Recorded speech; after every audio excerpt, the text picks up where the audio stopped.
It's gonna be lit. Something different. Ladies and gentlemen. So, look at the colors. All the way live from Blantyre, Malawi. Transmitting now. You're now rocking with Joy Nathu. Joy Nathu.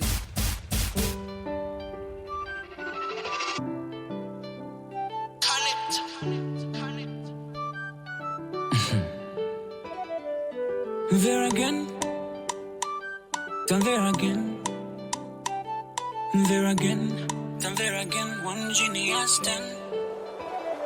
Koduli shua, mbavu zako zonse ukasongeza. Tanduza uli serious, kukala potelo pomsonze nkumaketa. Walimba mtima, wasting energy and stressing.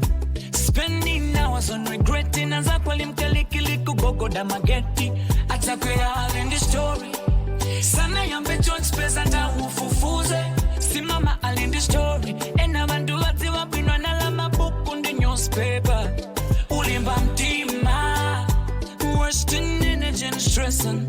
Spending hours on regretting as I call him Kalikiliku Gogo Damageti. Usazike pa pressure.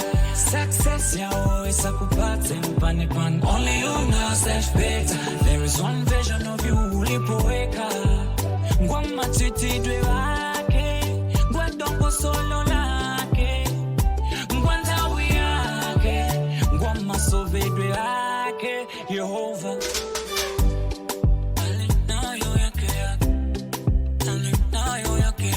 Welcome to Live here on Radio 2 FM, and it's going to time up at 21 minutes to 11 o'clock. At our studio, today, Tremour. How are you, Tremour? I'm good, brother. How are you? I'm doing very good. Blessings. Ndakulandira seba made on Monday. Ziwo, my brother. Say, you want to know what is okoma kwambiri. Nyimbo vene isukuru ngangoimba sizingateka say. Enakakhala ndifusa kuti china chitika njani. Ndichani say. Ndichani. Nawo zakula. Mavuto amaupangitsa kuti munthu uganize. So zokhoma roba nazo, brother Joy.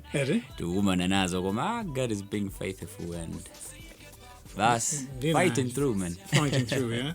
Straight. So this song is called Mpani Pani. Yeah, man. And it's a song that came out earlier this year, is it? Yeah, that was we dropped it on 7th January. January. Yeah, 7th January. Yes. Yeah. Let's talk about the video. Yeah, man. I understand you also direct your own videos. Yeah, straight. Okay. Yeah, man. And then ulimenei ndipani ndeka mpani panundu wanga. Nduvanikize ndeka. Straight, man. Inatuka bo. Thanks, you, bro. I like it because it's very different. Thank you, bro. Thank you. Iwe as an artist, let's talk about that video yukaija. Why did you decide kuti upangize beno ukachita muka video kamanekaja? Okay, first of all, big up to Muscle Films. Ajina here at Mandizo Manda, ajina Tremour, ajina Locust, ajina Crispy. The thing is, these guys, they always welcome my idea. Guys, in the video, the Maganis are joint script. They go like, this is nice. And ndijovuta kwambiri kuti munthu akulandire idea yako, iweyo munthu amene ukampempha. So moti akuze zochita yeyo, iweyo ndamene ukumuza zochita kumvera, which is a very good team. Amene they first regard chimene neyo ndaganiza. So I was like, ndifunika ndijambule video. Before that, ndikulemba the first bar of usazike pa press. Yeah. You know, what came in my mind was ngati kamwana. Kuti, you know, she's gone through my struggles ambiri, and now wangokaza amene popo watopa. You see, I've tried my best now and ngotopa. So munabwera picture kamwana ngati kamene koko. So if you've watched Mpani Bobo mulika nyamata kena kake kalindi rocks. Yeah. See? Yeah. That was now to bring the image that I had into existence. Kuti okay, ndizakhala ndi nyamata uyu. I mean, azakhale chapena pake kuti akudandaula. But the whole thing is nyimbo imene inkayamba inayamba ndi ngati kuti ndika dancing academy school. Yeah. That's also what I planned. Okay, artistically it's sangokhala ndi image ona kuti tikakhala ndi mwana kuti wakhala pena pake akudandaula. No, let's show the people kuti zikamba motani. Kuti madandaula kuchokera patipo. Achokera patipo. Zinamba jonchi. Imamba ngati ka movie ngati ka play pang'ono. Zizona kuti ndika dancing academy akuvina kumene kujako mafana. So kunabwera ngati ineyo ntolankhani. You see, I want to kuzatola nkhani za school ija unena kuti I have to, maybe promote the school and everything. Ndeka mwana kaja sikana sankike. Izimphunziso jana sanka 2 of the kids ndukusiya kamwana kaja. So kamwana kaja kanaukira. Why? Because this kid was the best. Amavina bwino kwambia nainda nali mwana amene umamphunziso uja anamusiya mwanayo nkutenga ena amene sankavina bwino kwambia. So the kid was like, "Sa ine umondu ani mene mavinira moja and everything mukatenga ondao. Basi ne ondasiya." And then now the song started. Nde pali zinthu ziwiri pali kamwana kaja. I was like, no, I even have to balance kuna kuti titenga kamwana ende kakamuna, and then now we need ntsigana because the song it goes to both sex. Yeah. So I was like, tizatenga ntsigana amene azakhanga twapita kunchito kuti akasaka ntchito kwina kwake, and abwanawo inde afuna mpase ntchito koma asana mpase ntchito akufuna kuti they should benefit the other side. Yeah. So that was it. Good, artistically tingoje blend joint. Koma that's the whole idea. Okay. Telling you, man. And apart from everything else, how long have you been doing directing to my music videos? What kind of idea at the minute? Zinambira ku secondary school. Yeah, like kulemba my plays. Is in these, So and I think it's something that I have also. Kampatso gena kamene mulungana ikizamo, which is zikuthandizirano artistically kuti ndikamapanga nyimbo and the videos ndizikakuti zonsezo ndikuzipanga ndikuzipanga imagine zisanabwere. So yeah, it helps. Koma zinambira ku secondary. Telling you, man. Ladies and gentlemen, we have got Tremour in the building on Radio 2 FM, and tanguyamba nukamba zinkani zambiri. And koma guys amene mwina samutsata nkhani zimene tukamba za video ya nyimbo imene tayambira ijampani pani. You need to check that video out. Yeah, it's a nice one. It's a very nice video. Straight. And time when guys ambiri ndi talk about some music videos osiyana, but then imene ndioti idendo kuna kuti ndiyosiyana ndi ambiri. So check it out. You'll like it. Yeah, so Tremour, tell us about kuti umachokera kuti your roots ndakuti and let's start with where you were born and then where you were raised and then kumene uli panopa. I was born in Mzuzu, St. John's Hospital. Okay. 1996 on 26th September. That was on a Thursday, my 4.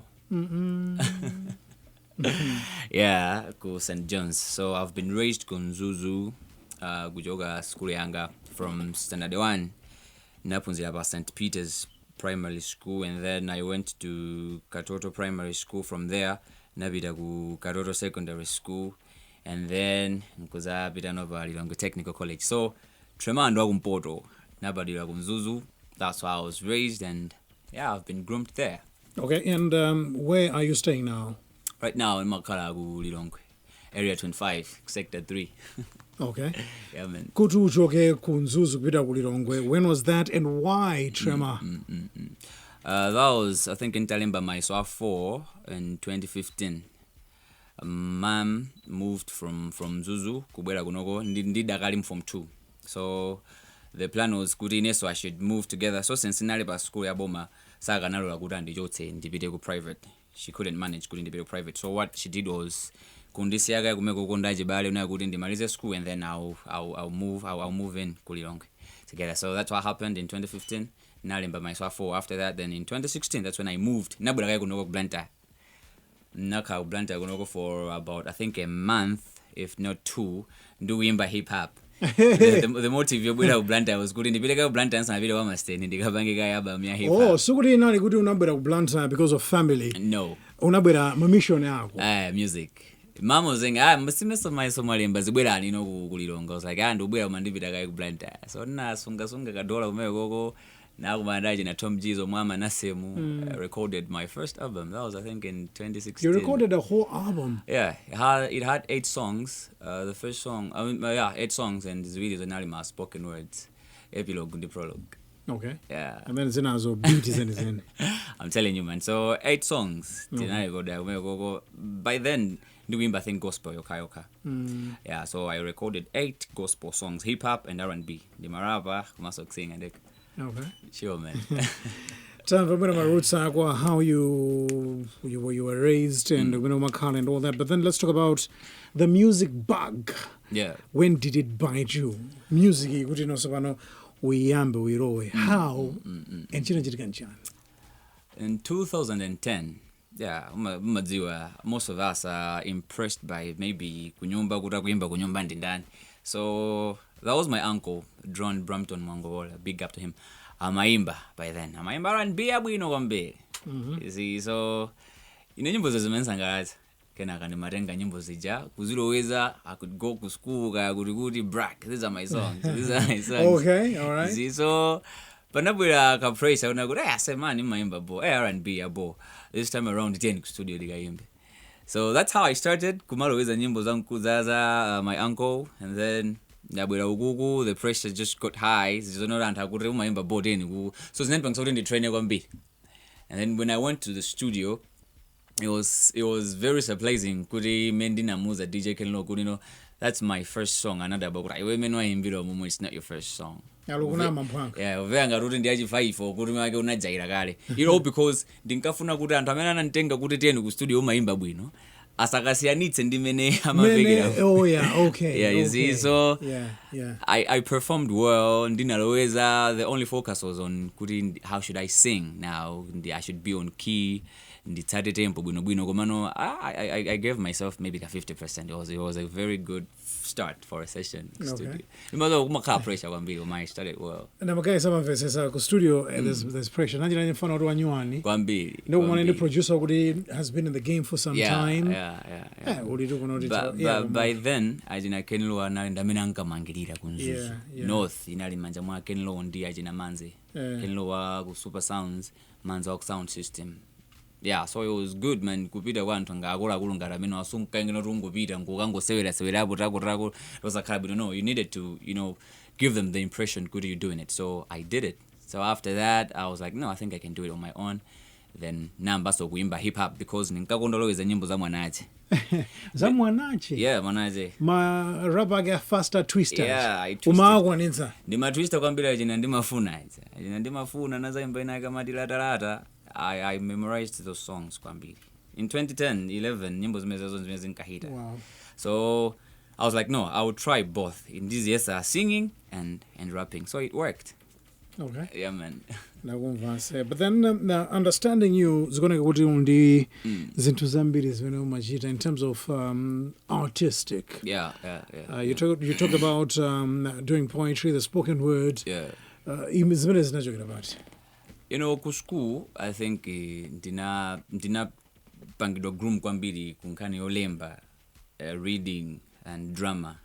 So it was, it's a package of art when we talk of poetry, reading, drama and everything. So those are the mods, and then tibwelo ukuku ramba soka singing and everything. So ndizindizona kuti an artist most of the times umapeza kuti can the actor, artist yemweyo, is a writer and everything. So I think in the package most kuti artistically zimakhala munthu ameneyo. So you choose kuti neyo kuti ndibanga seto party peni ndizikhala ineyo.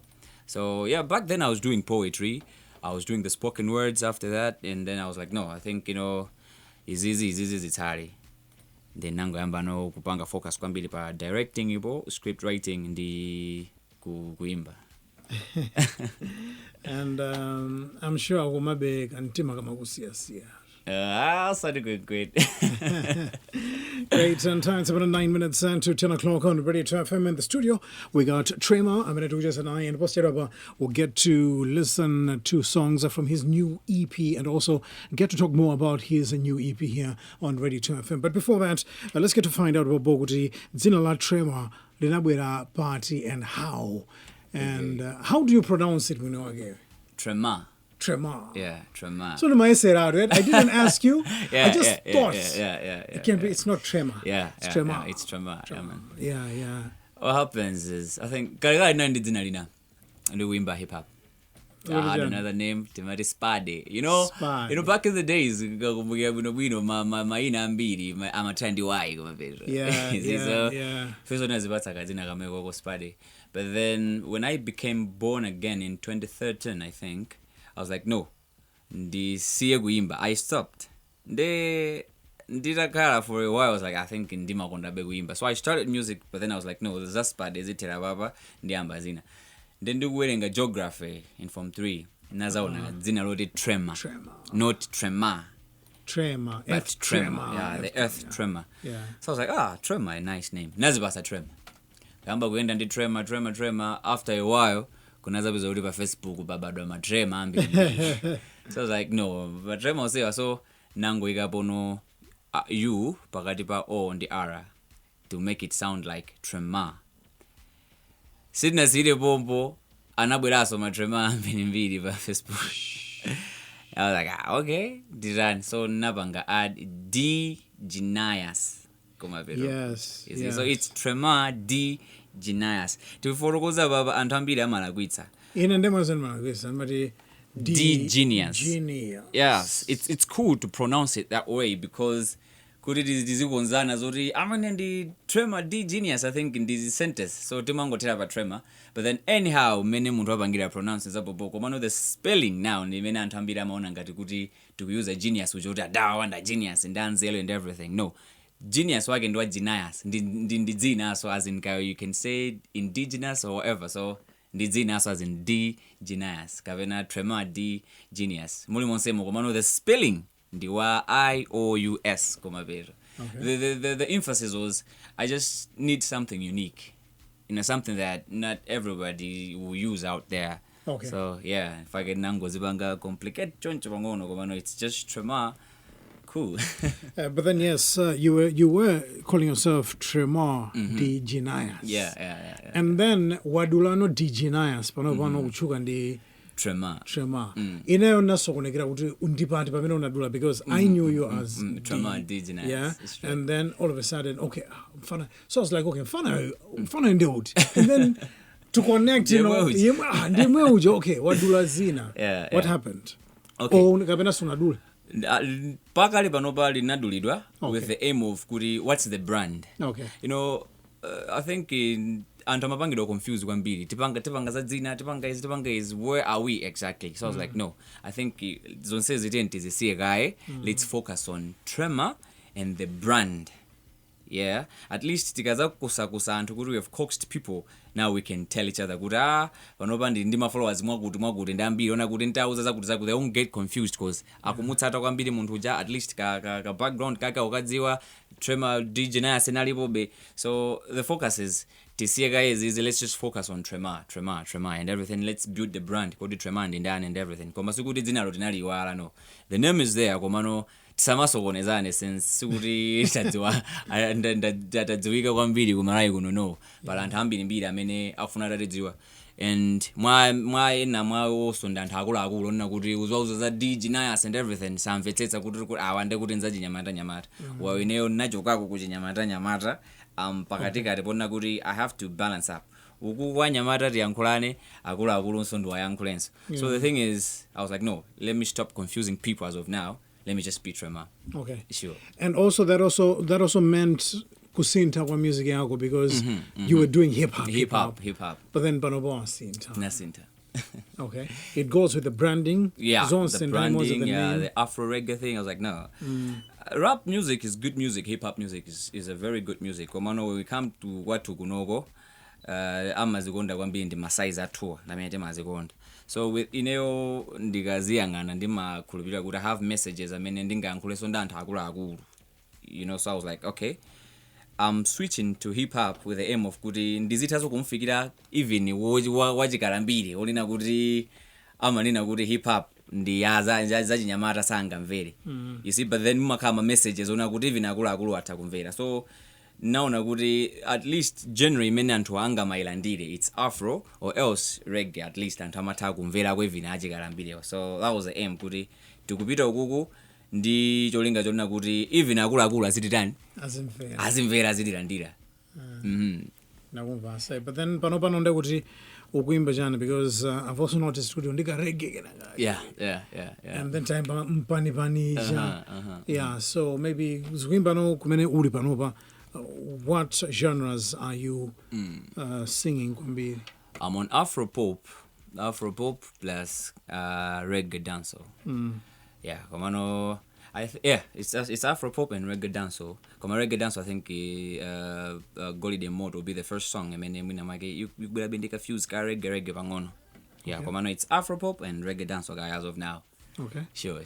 good. 7 and Tremour. I'm tonight here on Radio 2 FM. Very shortly, we'll talk about EP against Savannah and also get to find out the Zanyimbo's Benezir Minimum here on Radio 2 FM. But before that, let me take you back to the year 2020. But my name is Tremour Dija. Diginas. Diginas. True genius, we don't go Joy. Because now I'm having a natural genius. So here's a song called God's Favorite. Even at night, drop us a premiere. Yeah. I'm going by hip hop, eh? Yeah, Afro dancer. Afro dancer. Yeah, man. Great. I fear the only done that's my father one mamba. Gospel run. Yeah. One thing you understand. The things and cross things and no. I couldn't live from Zion transporter. I just sent it under stress is in the controller. Tell him, go tell him. I'm God's favorite. Tell him, go tell him. I'm God's favorite. Tell him, go tell him.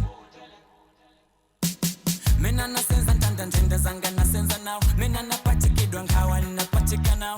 He came to take poor so I could get rich. He left to the glory only to save me. I'm no longer bound by earthly laws. I report I'm found. I was lost, prodigal, jai. Rabada, jagada, wafenta the other dark devo. I'm pola masagwada, Jehovah. Wamenya ngondo yanga. Jai, ndiri te. Ndilipa easy, ndikuja zigege. Tell him. I'm God's favorite. Tell him. Oh, tell him. I'm God's favorite. Gavapalile. I'm God's favorite. Gavapalile. I'm God's favorite.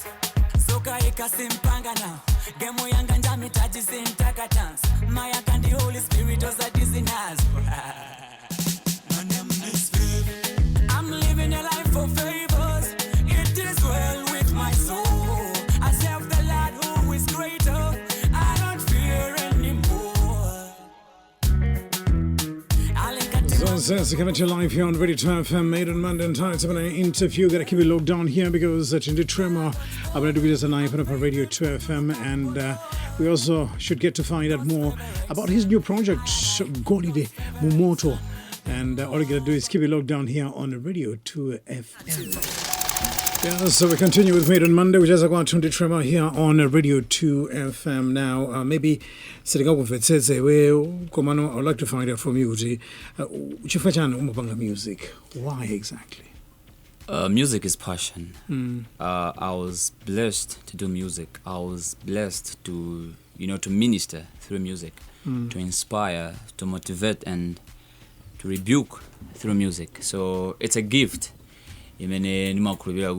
Mulungu expects me to preach out, and it's also something that I believe Mulungu it's where I'm gonna earn a living from. Okay. So that's why I do music, to inspire, to motivate, to rebuke, and to earn a living from it. Okay, so now I want to find out from you. You said you were born again at some year. I am. So you were born again, Jack? Yeah, I got born again. You got born again? Yeah, in 2013. 2013. Yeah, it's when now you stopped doing bazina, the hip hop. Yeah, the hip hop. It's when you went now gospel. When I was born again, I stopped kumaimba because I have money and everything, Yeah, YOLO area. Yeah, YOLO area. And then I switched to gospel hip hop. Namba wimba gospel hip hop yokayoka, but then I was like, no, I think I can still sing something about love as long as it's positive. I can sing kuza moyo as long as it's positive. I can utogimba even nyimbo ya HIV, so I was like, no, let me switch ndizingo imba nyimbo zimene it will make sense. Yeah, that's it. Yeah, so that's it. Nango siya kuna kuti ndiambe kumaimba nyimbo za nzeru. Okay. Sure. So okay, now you are born again, and nyimbo zimene umaimba, it's not necessarily Christian music. No, it's not. It's positive. It's positive music. Okay. Kongo Saudi sumaimba no zina ndizina. No. Okay. Ndimango imba za nzeru. So okay, yes, because Palantwana Makagudi, they are serious gospel artists. Yeah. Among gospel even because they were born again. trick to the word. But you're different because you do anything. I do anything. Yes. As long as it makes sense, as long as it's bringing something into someone's brain. Yeah, man. That one I say. Straight. So I've noticed, Kuti, you've got so many videos, so many videos, and this year, what was some video? No, this year we just dropped one. Just one. Yeah, just one. Okay. Moday. The same Mpani Pani. Yeah, just in Pani. So after Mpani Pani, you haven't released anything. I released Sign. You remember? Signed for months. Yeah, we switched. We were supposed to release Front Gear. I think we talked about that. Yes, I remember. You know, Zovuras in the industry. So I was like, no, we can't release a song right now. Then you know, respecting our late Mate. May he so rest in peace. I was like, no. Besides good in my at least I can just sing something that's relating to the moment that we're passing through entire manager. So I did Sign.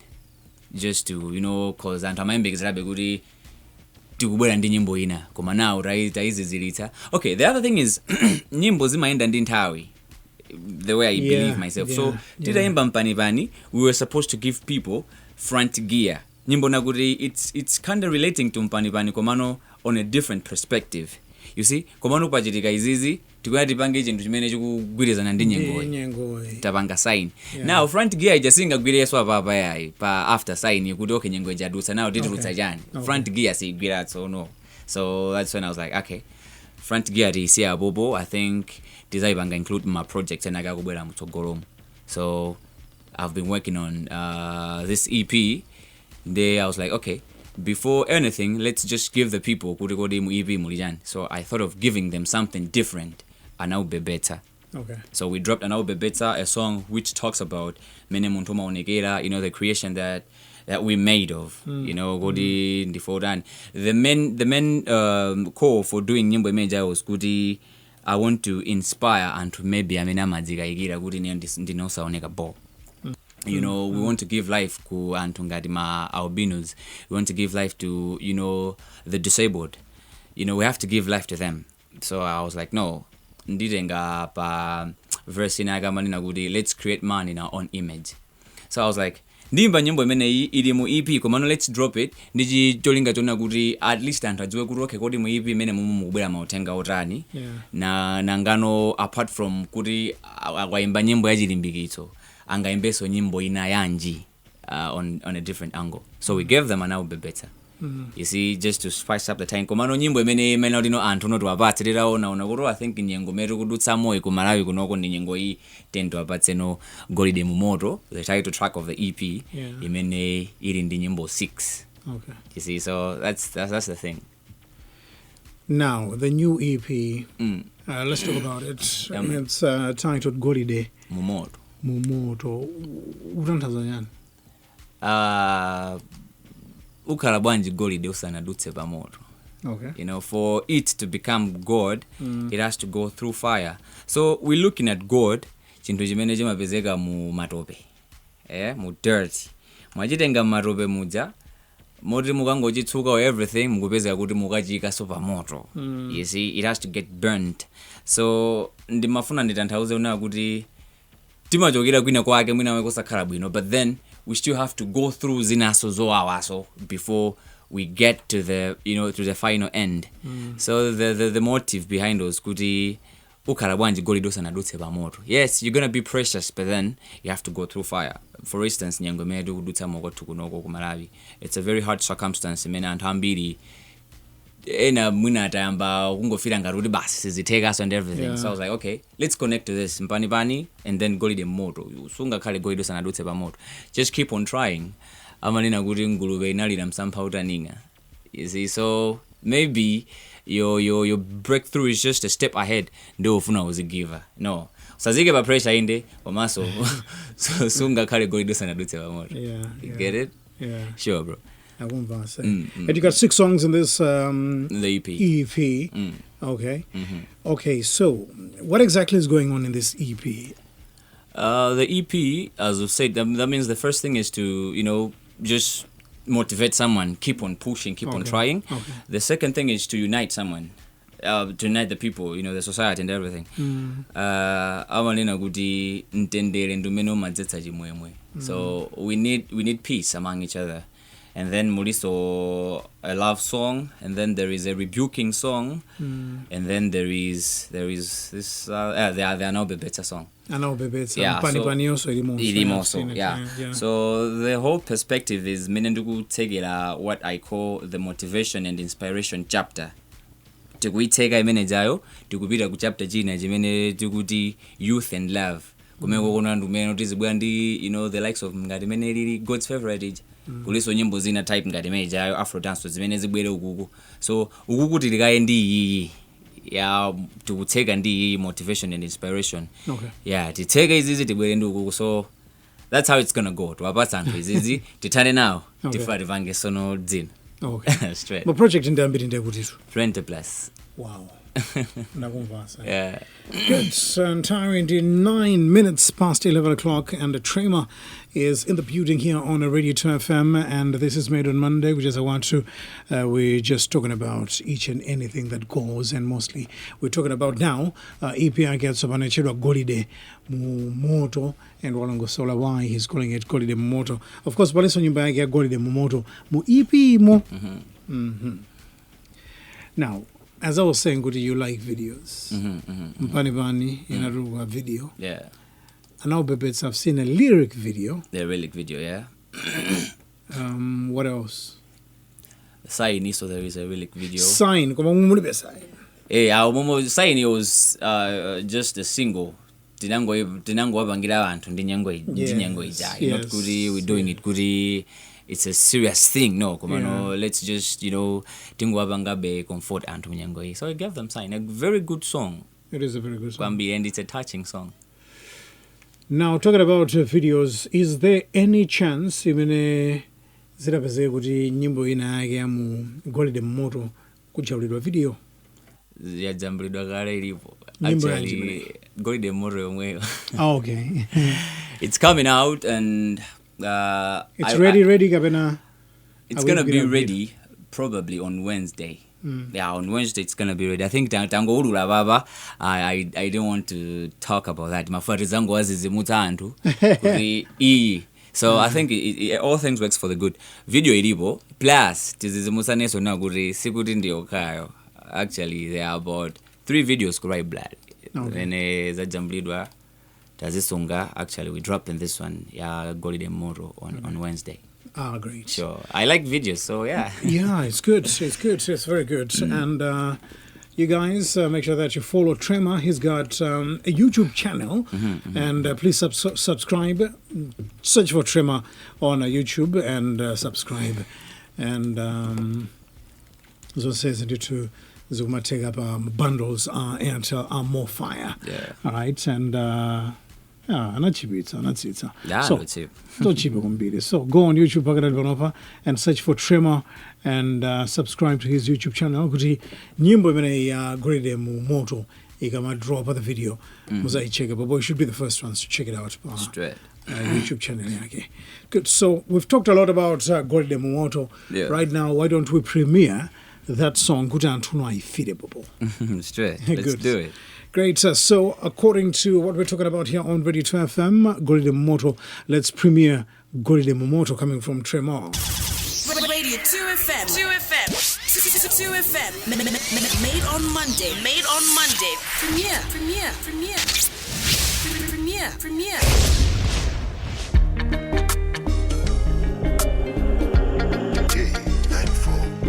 There again, one genius turn.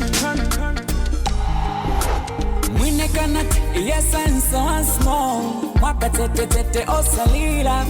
Likanata kupulu mukangulu eyo. Inagonza msamba utaninga. Try. Ukasilala moto upemele. Fight. Gati sudusa pa moto sigoli dance. I say try. Ukazilala moto upemele. Fight. That is the good sapa moto sigoli dance. Ay kumaya. Dada, wafika moyo pa.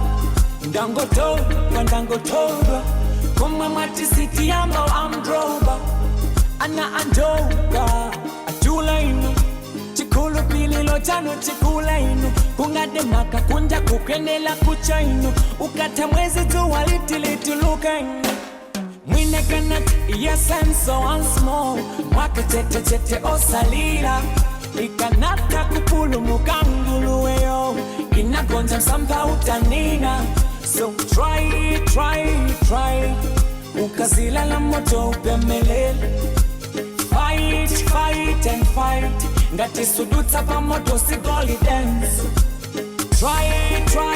try ukazila la moto upemelele so fight and fight ngati sudutsa pa moto sigoli dance ngati sudutsa pa moto sigoli dance no ikoke usailekelele iwonetse silope iwonetse pinyada panungalinya papa baba mabanda kutatili pompanso. Ladies and gentlemen, let's go! All the way live from Blantyre, Malawi. Transmitting now. You're now rocking with Joy Nathu. Joy Nathu.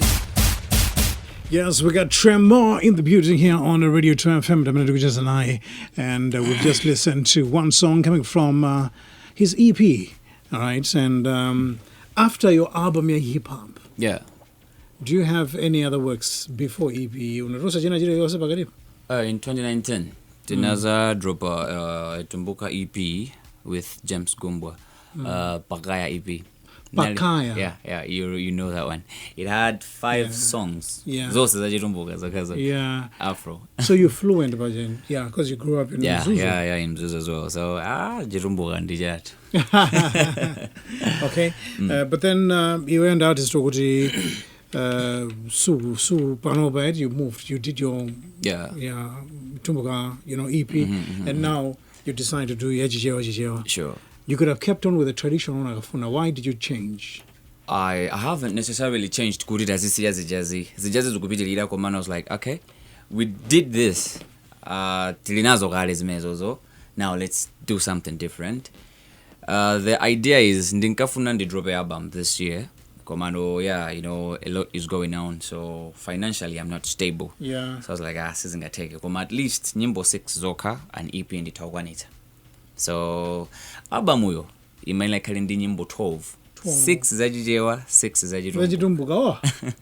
That means zajitumbuka so zilipo kale. Yeah. Actually zajijewa so zilipo kale zino sari zizi. Okay. So that means you've got another full project. Yeah. I have about now many jotselako izizi ndekuti kwatsala nyimbo maybe 20. Osari kuti ndekuti zimezo zozidikale ready. No. We'll be working on them kuzisinta malinga ndimene nyengo ikutani ikuendera. You can't just say mwina nyimbo runaimba 2019 and then you say I will release it like that. No. You have to improve, you have to change up on ndiapo. So panatsala nyimbo 20. Nyimbo 20. Yeah, mene jotselako 6 izizi. Okay. Sure. Do you play any instruments? I used to play drum. When I was in church. Actually, I started with drum. This and I am the voice. Now I'm drum. And then no voice. So at church, I think this is another funny story. At church, this other guy was like, anyway, do you sing like that? I was playing drums and singing. Yeah. No, this day I was like, let me just try singing. Okay. Service, So last night was a drum, and then someone was playing on the keys. I was doing, I think that was a worship song. So the guy was surprised. The director praised him because I've been in the praise team. You won't mind, but from now on, so I carry soap a drum. Was the leader voice. But then as time passed by, since Ndiguchechi, I'm under leaders, I just had to accept Zimenana. As you've seen, it helped for the good. Here I am, we did a hit song, and now here we are dropping another, songs and everything, so and also helped. Singing more and more in church and the vocals. You were practicing and getting better. I improved. Kwambiri. Straight. Nakumva say. Yeah, man. Do you still sing and praise team Kavena? No, I don't. Okay, bwanja say. Tigugula, you know, we're growing up. We have different things that we want to achieve. You know, there turns to be some priorities and others not. So I was like, no, I think praise team now it's too involving the kind of job that I do for a living. Ndufunika ndipite ku church, ndufunika ndikameta and everything. So no, I think praise team ndime guy cause ndikupeza kale zochepa ukuku. So ndikati ndipange focuses into cities I think zindivuta. So I went to Kale so before even in Panivan. Kale indeed. Yeah, Kale. Okay. Let's get to play the next song that is in the EP and this one is titled Mudzi. Tatikambire nkhani ya Mudzi kuti nkhani yake ni nkhani yotani and also the story behind the song. What inspired the song to get recorded? I ran into a quarrel with this other guy this other time. So I was like, guy, can't we just talk about this? You know, can't we just talk about this? You know, I was saying, moguri. I was like, I think you have a motive behind. So nduku kala ntawina I play a beat and then I just started singing like Kodimesa mtendele ndomwe umanga mudzase mtendele ndomwe udzetsa chimwemwe. Because this is what happens most of the times. Ugalusa when you're not happy. You know, I mean, when you're at quarrel with someone, some affect your life now. Your life, you see, you need peace. Yeah. You need peace to be happy. Yeah. So, but I think this quarrel in Anibangisa I should come up with this song, the Mudzi song. So, dina panazajirika so kaishu kaina so kunyumba. You know, my uncle had a misunderstanding with someone from church. So I just made something up and say no, we need peace as a Mudzi. You know, we need to be at peace. So that's it. It's talking about peace with two. I mean, telling them kunina kuti moto suze mitsa moto unzake. Ineyo ngati ndamutukwana kapena ndatukwanidwa. I'll lose nothing if I just stay quiet. Jabu inozindipweteka muntima, but give it time. I'm gonna heal. So you need peace with each other. Great. So here is the song called Mudzi. You're got Tremour coming from the same album, Golide Mumoto. Radio 2 FM. 2 FM. 2 FM. Made on Monday. Premiere.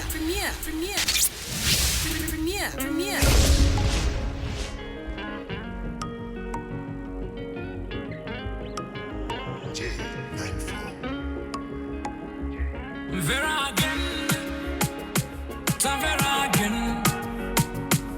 Vera again. One genius 10. Mwina kapena tupila koligumuka. Or maybe tanzili uluka. Ukauleza ntima ndi kukululuka. Uyuyu wakati ndiye wa utapili pachigwa. Please izindizitiziti. Muyipeza kutendayo singa na makiki. Ndiche solemo ziloka ndichibiliti. Ngalango yonse piti. You will lose nothing at all. Akaponya puzo iwe nkumwetulila. Pali zintu zambili zofunikila. Mutaye akutaisanda. Ukutengela tani kukula ntima ubwanti. Kuntulutsa makani cholinga ikulinkan. Mtendele ndomwe umanga muze ase. Ukutengela tani kukula ntima ubwanji. Kutulutsa makani cholinga ikulengani. Kodimesa mtendele ndomwe umanga muze ase. Mposo mtendele ndomwe udzetsa chimwemwe. Mesa mtendele ndomwe umanga muze ase. Mtendele ndomwe udzetsa chimwemwe.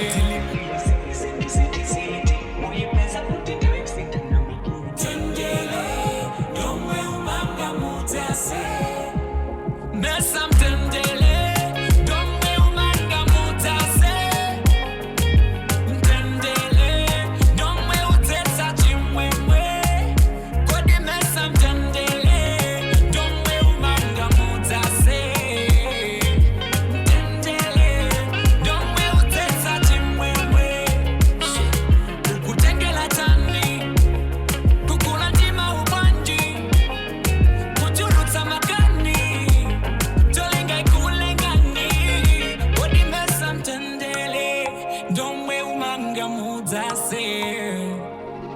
Tendele. So called Ntendele, Mudzi. Okay, so called Mudzi. Yeah. Nyimbo vinogamba za Ntendele, and even if you get a EP and soprano coming from Tremour, featured Golide Moto, muli nyimbo 6 minimum, and nyimbo zosiyana coming from this guy. And are you selling or it's for free? Our one is for sale. In your goodies. Yeah, Golide Moto kayo ndivyo naivezi. Yes, Golide Moto ndivyo naivezi. Aivezi because as a single. Yeah, they'll find it as a single. Mimi navezela anaubebetsa and impani pani. Yeah, okay. But it's for sale. Yeah, and it's gonna be exclusive. I think Tegasogale, they were supposed to upload it at 10 p.m. on afrocharts.com. Okay. Yeah, so it's gonna be exclusively there for streaming and online purchasing. Okay. Sure, bro. All right. So guys, I'm gonna go for afrocharts.com and find this EP coming from Tremour. And you're saying on Wednesday is when a new video is going to be dropping? It's going to be dropping. That one is going to be for free. I know it'll be better video. Okay. Let's just wait for Muscle Films. Ajina Yoyad Mandizo Mandai. Mariza Buno Idekele. We don't to Kungubanga Abogura. No, we need something. Medima Bangi and Tawizo say, Gabuno. You already know. And the Murinyibo reggae dancehall? No, I think that one. Yes. They got it in motto. Okay. Yeah, if you could have heard it, reggae bangon. Komaruba ndikava pompana. I think I don't have to say about that one. We cover, we did Bajahiha cover this other time. People loved it. I even covered On Time, Yagwamba. People loved it. So I was like, okay, I think Agaso Tiganyamule. There came a point and Tamalina Guradin Malawi and business again. Yeah, big up for that, Komano. The thing is, I just feel like, is this one to do about, Yeah. The carry full package, but some carry in a bag of an impalica loophole. Okay. Sure. Yeah, I'm telling you. Okay, so how far do you want to go with your music, Tremour? Because I'm asking because Palamati they do music and then but now we're seeing my guys are music in a full time. They're always posting some music. You worry about it. When you talk of full time, I had the chance to talk to Exas because he told me make sure you find Jojida Jinajage, Jimene should support your music. I've said that because of the term full time. Zimadengera gudi, am I gonna do it full time? Gudi Zojida zodindi mabeza ndalama zowani na bwino zilipo, or else I need to balance up. Kudi ndipange ko music and then ndipange goes into Zina. So for Tremour, he does music. He is music. Tremour is music. That's what he is. So it's not about Gudi partly, no. That's it. Komano now I have to do something that I have to support music. So imafika munyengo mena the music in this guy ndibange zinto zina zimene ndiveze ndalama ukuthi I should support music ndijambule my videos abwino and promote my songs. So I'm doing music, yeah, that's what I love. But then I also have some other things that I have to do to earn a living and support the music cause so ngamango banga nyimbo no. You need to have a business mentality when it comes to music. Yeah, okay. Sure. So talking about Zina's Bina Majida Mbali, you are not afraid to say, but Antena Majida Manyazu Unaz Bina Majida. But I've noticed, Kuti, you're proud of what you do. Yeah, man. I am. I'm a barber. Okay. A professional barber for that one. Okay. And Uma Vezega Kuti, good. I'm a mobile barber. Oh, you're a mobile barber? Yeah. So which means Antoma we a phone and then you well, go. Customer. Yeah. I have my customers. That's how I started. It's a sad story if I could tell you, Komano. That's how I started. But then Naza's I would know this is what I do. So Ndizivanga is easy. I should embrace it. Okay. So yeah. But this is not but life had to humble me and say, no, kid, go think about where you're coming from and where you're going. So so I'm proud of being a barber. That's what I do for a living. Okay. It's right. Which means Tikabura Mulongo is going to phone. Yembele na Uncle Joy. Did you amuna Tremour? Damn, ngati mungakwanise so ndi transport yako yakulilongo bwera kuno. Yeah, Sinaga, yeah, you mobile. Mobile, man. That's okay. Naumva, Yeah, naumva. man. So it means ali 7 akufuna mwina. It's even better kuti magaya kuzikuitana muntu move amukachira. Yeah, choose. They want me to play, you know, ask me about music and everything. I'm free to talk about that. Cinema beats and cinema beats. Kulongo na ruma khaujana baje? 25. Straight. Which means this magaya amu 25 is also there alindi mwaiso waukulu. I'm a feed. I'm gonna be 25 is what I represent. Naumva. It's 28 minutes to 11 o'clock. This is Made on Monday. This is Made on Monday. Made on Monday with Joy Nathu. Joy Nathu. Joy Nathu. So Tremour, tatuze your social media handles. Koma guys, amene mwina akufuna kupanga follow pakadali panova or mwina kulinka ngakupeze party.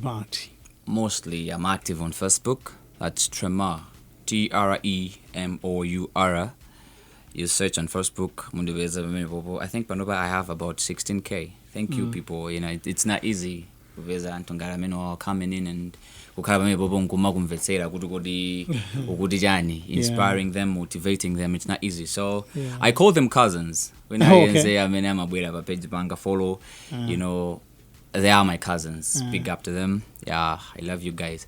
On TikTok, it's Tremour _ Yapama. Tremour _ Yapama. That's the very same on Twitter and Instagram. Okay. Yeah, Tremour _ Yapama on Twitter and Instagram. On Facebook, it's Tremour. Okay. Yeah. Now, antambira makonda kufusa za collabos kuti if they want to do mwina collabo ndiwe how do they get hold of you? Okay, mwina na social media, but then uma yangana jani or uma sanka jani let's say jani to have a collab with you. The motive behind why do you do music? What do you really want to reach? So lately I've been having my request, you know, I didn't been boss in the first of the blow. I was like, man, you need a blow. I just did a song and made in a blow, not me. You can walk, but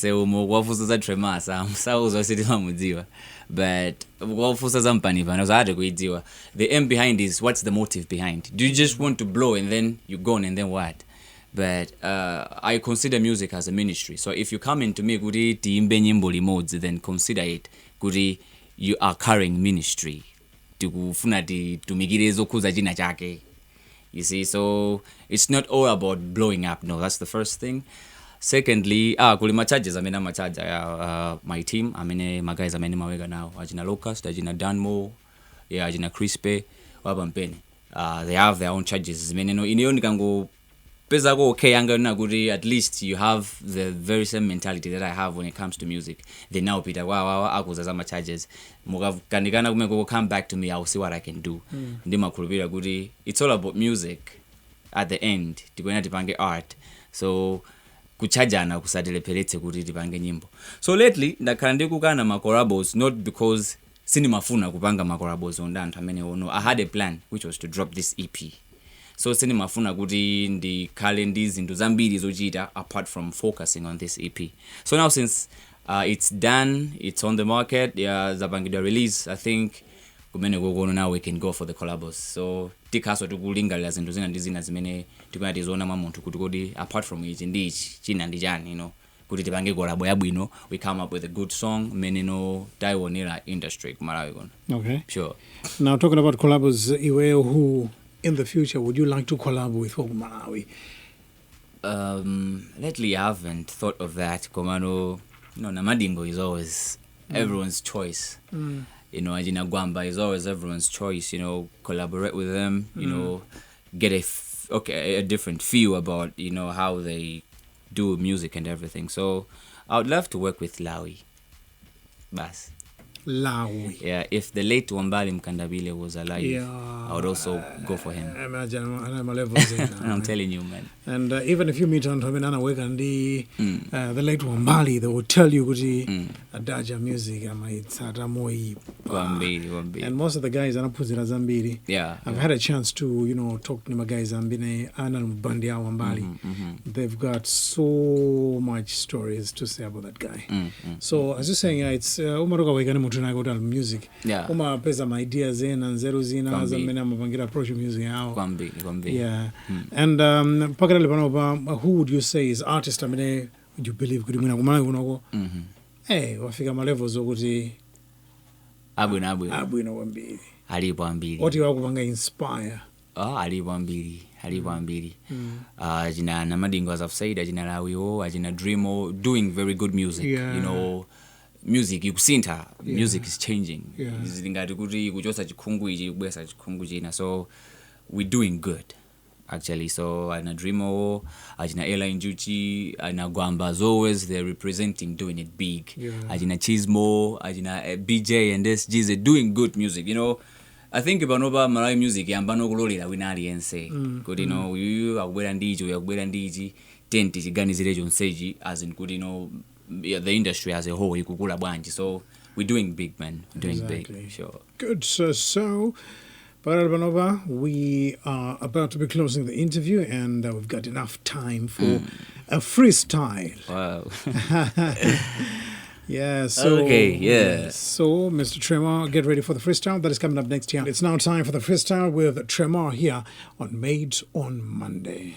This is Made on Monday. Made on Monday with Joy Nathu. Joy Nathu. Joy Nathu.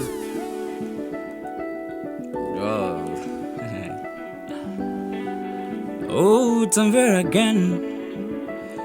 There again. Made the freaking One genius turn. One. Moyo ndinkondo. Muli mikondo. Ena kugwela mpompo. Akafuna kutengo na 6 inches. Akomelela nkono. But mercy on you. Zifundo zilipainu. Akutelo Yesu Kristu. Anakulenga. Nchifu kwa nditu. Pitiliza kulimbika. Pitiliza kugogoda. Ngati ye anasimikiza. Fight on no safoka. Safoka. Osamakaika. Osamakaika. Sizo pweko kala survivor. Nde osamakaika. Get a youth, osamakaika. Sizo pweko kala survivor. Osama dewe, mwende ovute osama pweket. Dewe ya umpawe ndindelama osaleleta. Kuma mveteta, akati faster. Paliponse pali mwahitapa. Moyo ndimpamba, osapezeka muzichito za uchipamba. Hustle clean, hustle your shiner, bling. One godly top shot, a godly kingpin. Everywhere you move, when the godly big deal. De osamakaika,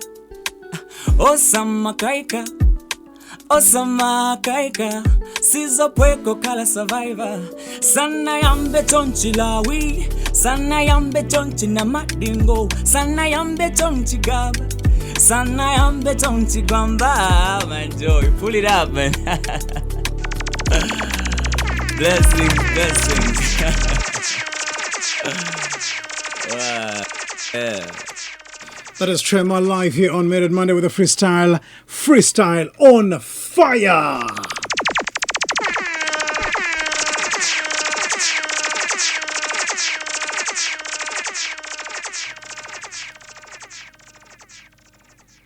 Yes, we are coming to you live here on Made on Monday, and in addition to Tremour, I'm going to drop a freestyle yake today. Yes, I'm in your live Made on Monday. Big up to Tremour. And before we close the interview, Tremour, and what's some part for when I'm a shout outs, but before my shout outs, I know what my guys and I got my guys and I got my Gutsata and they've stayed awake just to listen to your interview Made on Monday. Yeah. What would you like to say to them? Speak to them directly. It's a very great pleasure. A very great pleasure and following, as I've said, my cousins kumabanga follow Tremour dzina ranganka magamu. I don't take it for granted. Guys, I love you people. I have a lot of things zimenendukufuna ndira kubatsana nto ino all I need is time, all I need is you people to understand kuti Tremour makamakando achi khalidwe chotani. So there is a lot that's coming in, and I don't take it for granted. Kuti ino muli pamene popo clicking the follow button, being there just to listen to me, kumanduza kuti I inspire you, I motivate you. I don't take it for granted, and you are a blessing, and it is you that makes me keep on doing music. I want 100% partner wa shout outs. Shout out to my team. Gomaso Films, here at Mandizo Manda, Danmo, Locust, Chris Pewabampene, you guys are representing. Ajina Meja, 25 Menegogo, you guys are representing. Yeah, without you people, there wouldn't have been Tremour. So shout out to you people for the love that you're showing, for the tireless work that you guys are putting in. I don't take it for granted. Shout out to them. Shout out to Jonah here, the Utumbe photographer guy. Shout out to Aimwai here, my photographer. Shout out to Kelsey here from BT. These guys have been here for me. There. Shout out to Muhanya, my guy from 25. Shout out to my producers, Dryson Wimba, that's Drew, Vidix Fire, Waku Connect, Jack Hughes, Ajina Hoodie King, Ajina Rubrics, doing it big. Shout out to you guys. I don't take it for granted. Above all, shout out to my family for believing in me. We have a brother who is gonna do it for us. Shout out to my sister Lizzie. She had a birthday. That was on 17th. To 7 nabado September. 17th. We never 25. We never 26. So shout out to my sister. Shout out to my brother Standi Mwangobola. Lizzie, my sister. Shout out to my mother. Shout out to Ekali, my sister Praise, our mother here in BT, Toela Mhango, my uncle. Shout out to all those who are showing love. Shout out to you, Uncle Joy. You're always there. Yeah. I think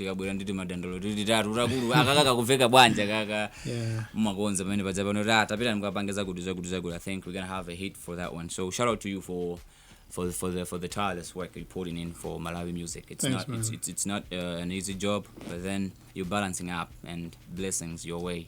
Shout out to everyone who loves Tremour. I don't take it for granted.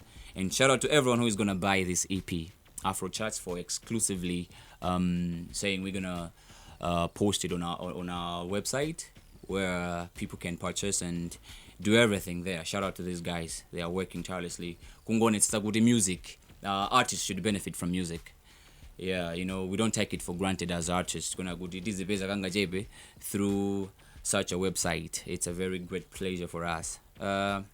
All artists, shout out to you guys. You're doing big. Yeah, 25, my 25. SG's, BJ. You're doing big, guys. Let's represent. This is what we were born for. We're doing it big. Shout out to you guys. Shout out to Matu, my artwork guy. Always putting in much work. This guy works tirelessly. Shout out to them. Shout out to everyone. I've said it. Clicker Justice, our drone guy. Clicker Justice, shout out to you, guy. King Tambiko is always there for me, saying, brother, you've got this, more energy, put in more power. We don't take it for granted. My shout out Ndambi did it over, but Nsaiwale Ruth, wa OP Designs. This one, she's a very great, talented guy. Ndimpanga post papeji banga bompano. Shout out to her for the love and everything. She's one of the people that makes me keep on going. I mean, I'm I would have a responsibility. So, shout out to everyone. Thanks so much, man, for coming through tonight on Made on Monday. Thank you, bro. And Ani Sabanam for this interview. Thank you so much. And there's a guy who is listening on Twitter, Wandi Hitava, and the Twitter handle is Common265. What he didn't know, you stay in his hood. New Baba found. Yeah, blessings. So he's asking for your number. So what I'm going to do is I'm going to DM him your number. Cool. That's cool. So he links up with you. Samaende big muribo. I'm going to tell you, blessings, brother. Ndakutokozani kwambiri for coming through tonight. It's a blessing to have had you on the show tonight. Thank you, bro. Wish you the best, and yes, keep on, brother. Keep on. There again. Yes, and so small. Wakatete osalila. Likanata kukulu mukangulu eo. Inagonja msamba utaninga.